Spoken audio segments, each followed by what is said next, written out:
questions that lie there in that old curiosity shop. Okay, the backyard is cut. All those organ pipes have been put away. And while it's hot and nasty, and you just keep working. So here I am out on the side of the porch that you don't ever see because it's the side I haven't done anything on. Now, of course, you remember when I put the curtain rods up and the shears just for privacy. I think I told you I've got big plans for the rest of it. But what I want to do is paint this ceiling. And I don't know where I went, somewhere, and I got cheap paint. Yeah, it was cheap. That's the color. It's called Rain. I don't know why they're calling that Rain. I've never seen Blue Rain, but they're calling it Rain. Oh, I went to Ollie's. Yep, it was $15.99. Big deal. So I'm going to take this paint and paint the ceiling of my porch. And I'm using a paintbrush. You say, why don't you use a roller, blah, blah, blah. Well, the roller splatters. I don't want splatter everywhere. And the ceiling is, whatever you call that, like beadboard. A roller would be a mess. I have a lot more control, and I can get in there and get into all those little grooves and do it right. So stop talking and get busy. Me.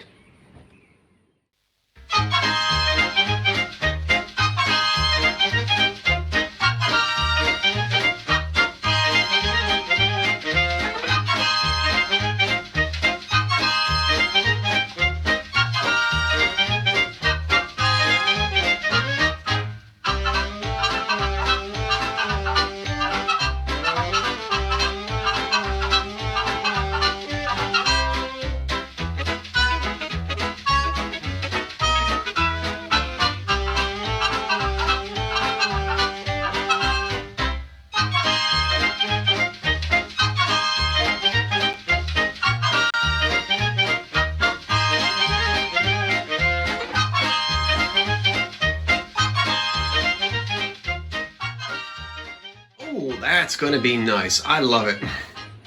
Now, these are the old original windows to this house. And remember, this was an open porch when the house was built. And I'm fortunate to have these old windows in the front with the old wavy glass. That's all just the way that it was. And then, of course, up here, remember, you're not going to see this curtain rod because I'm going to be putting something in front of it. But look at the blue paint. I love it. 2 coats? Yeah, no doubt. But don't worry, it's not that bad. I mean, it goes on quick. It goes on a lot faster with a brush. Now look at that fly up there trying to mess up my work.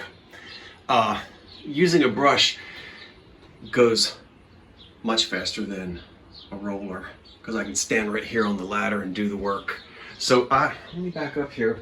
Once again, I'm gonna really love that. Take a look at that. That's just going to give me a nice pop of color up there. Just you wait until you see the finished product. Well, I think I'm liking it. It's about 5 o'clock at night. This house faces the east, and that's the reason why I'm out here. There's no sun, so it's a little on the gloomy side. The sun, of course, is in the backyard right now. So I'm going to let that dry. Well, I'm going to keep working. But I think I'm going to bring the blue down here and along here. I just might want to do that. I mean, you know, if it looks dumb, all right, it looks dumb, but I just might like it. And if I don't like it, I'll paint over it. So this color is actually very nice. And I think you'll get a much better idea when I come out here in the daylight or, you know, in the morning sun. See the difference? Mm-hmm. Okay. Now, as Mrs. Slocum would say, I'm about to make an executive decision. And you know what my executive decision might be? I might paint that blue. I don't know what you call that part of the porch, but I just might do it. I just might. You might not supposed to do that. You might not supposed to do that. Who was your English teacher? But I just might. And then of course, you know, I'm not gonna get carried away, but I think I might bring it down and paint this. Then I don't have to fuss about all the cutting in and everything. Ooh, I might do it. Well, okay, good folk. 2 coats of paint in that one area there on that one side, and it is still drying. I like it. I did decide to go ahead and put on a second coat, and at the moment it is, as I said, drying, so it is looking a little uneven and a little blotchy. I did decide to paint this section blue, and I'm happy that I did. I like it. I think it caps off the ceiling very nicely. Now, I have shears up for privacy, but I also want curtains that can be drawn that would block out the light or block out the chill in the autumn season and early spring season. And I want a pop of color. Let's do it.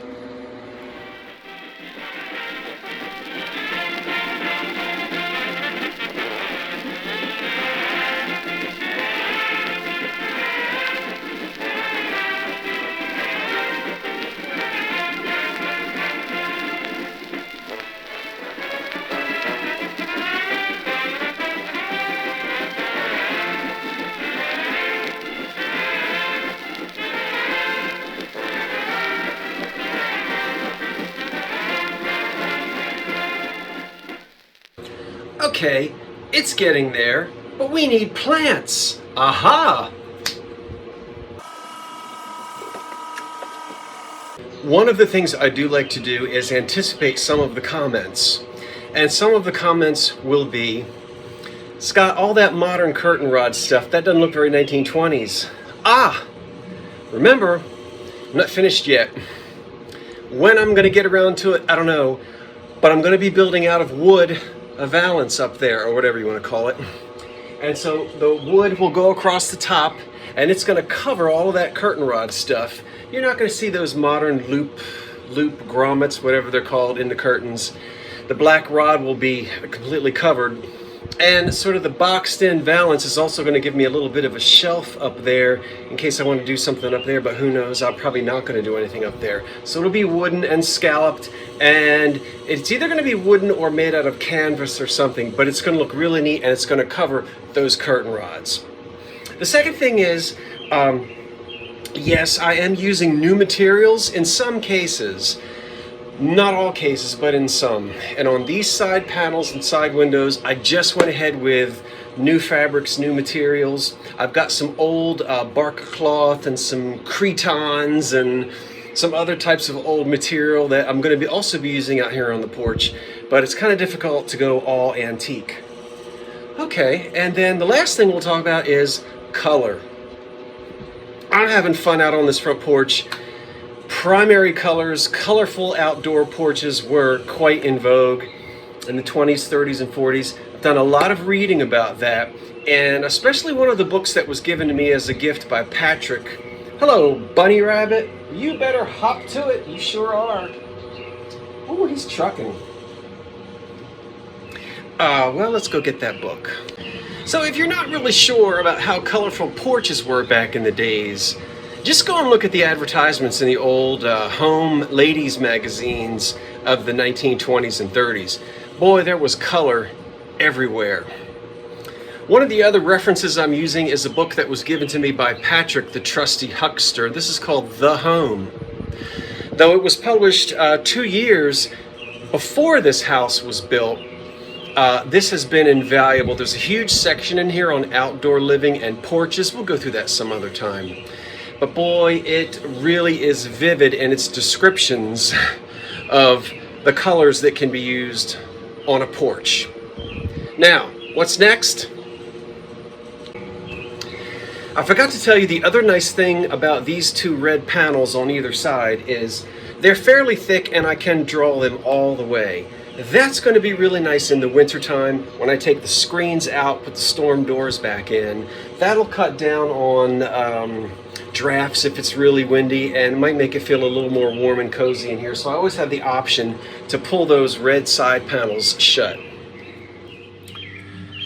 I turned my fan off so you could hear me, but it's getting hot out here, and believe me, it's going back on. What about party lights? Now, if you're like me, when I was a kid, we had grandparents who had a big old screened-in back porch, and there were always these plastic party lights. I remember those. Well, in the 1920s and 30s, that was a thing as well. But of course, they weren't blow mold plastic party lights. They were lanterns that looked something like this, or like this. Now, this is a very old set, which probably dates to the 1940s, possibly into the early 50s. Take a look at that. They are made in Japan, where a lot of the light bulbs came from. And I'll read to you here on this old box. It says, for outdoor and indoor use, birthday parties, children's playroom, celebrations, patio parties, swimming pool, dances, barbecues, gardens, lawns, porch.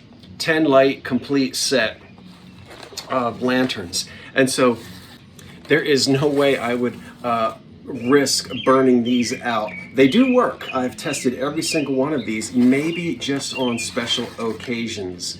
But I've got a complete box of these. And boy, these are old, right? So in order to sort of recreate this, what am I going to do? I'm going to show you. Well, not authentically 1920s, but they sure look like Chinese lanterns, and it's pretty doggone close. I like it. They are plastic blow molds, and they do actually date to the 1950s and 60s, and I'm just letting you see. I am purposefully not showing you everything. You say he's being very stingy with that camera. I am. I don't want you to see everything yet. We're gonna have the grand reveal very, very soon.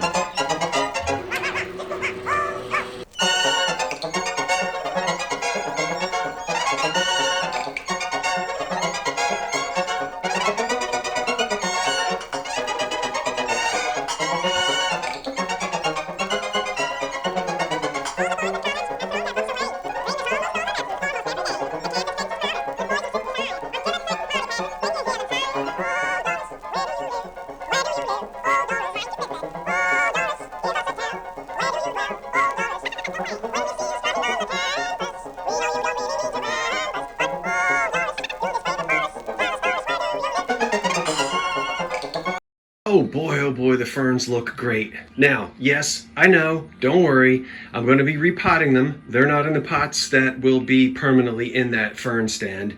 And yes, I do have a metal liner that will go down there. So I have all that stuff. Just want to let you know before you tell me what I'm doing wrong.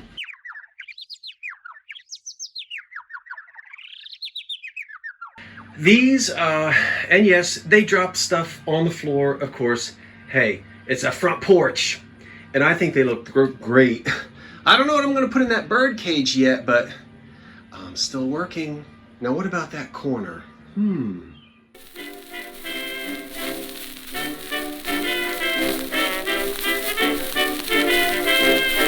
There's a girl I'm wild about. Every time I take her out, I hug her, I squeeze her, I tease her so, and we always can be found where there's no one else around. Do we cuddle? Do we pet? You ain't heard nothing yet. I love her in the morning, and I love her at night. I love her, yes, I love her when the stars are shining bright. I love her in the springtime, and I love her in the fall. But last night on the back porch, I loved her best of all. I loved her in the morning, and I loved her at night. For the first time that I met her, it was true love at first sight. I loved her in the springtime, and I loved her in the fall. But last night in the parlor, I loved her best of all.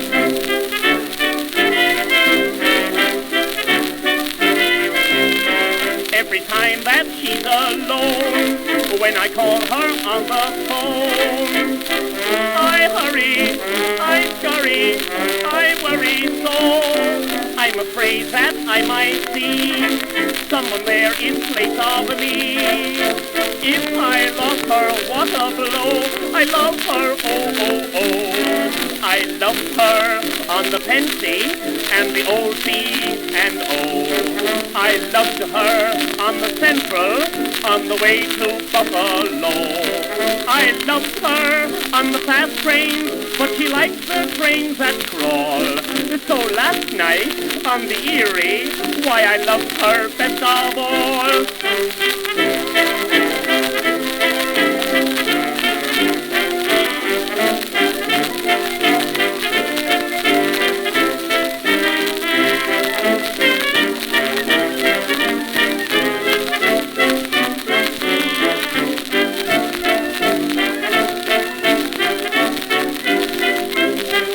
I loved her on a Monday, 'twas a Tuesday I fell.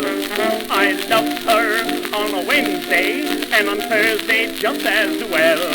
I loved her on a Friday, every Saturday. Well, folks, as I've said, I'm just getting started. I'm putting it together as I can afford it, and I'm not spending a lot of money. Everything that you see here came from flea markets, little antique shops. Basically, the only thing I bought new were most of the curtains that you see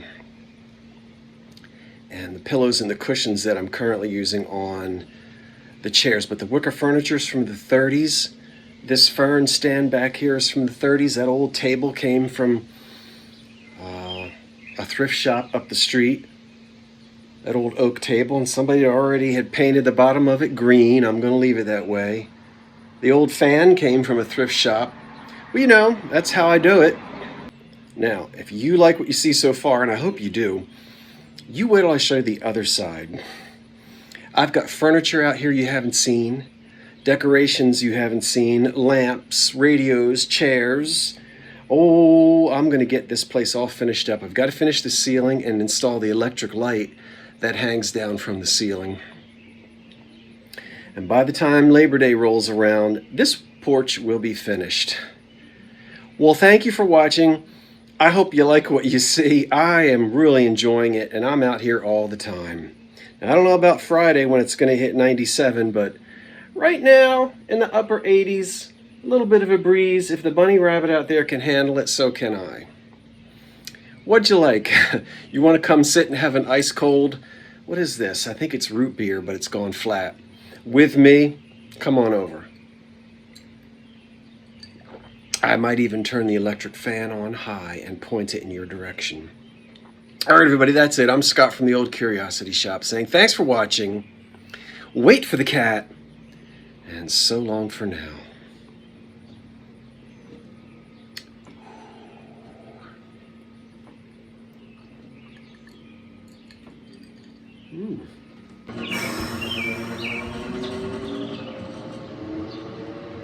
Remember the days when all you had was an electric fan and a freezer pop?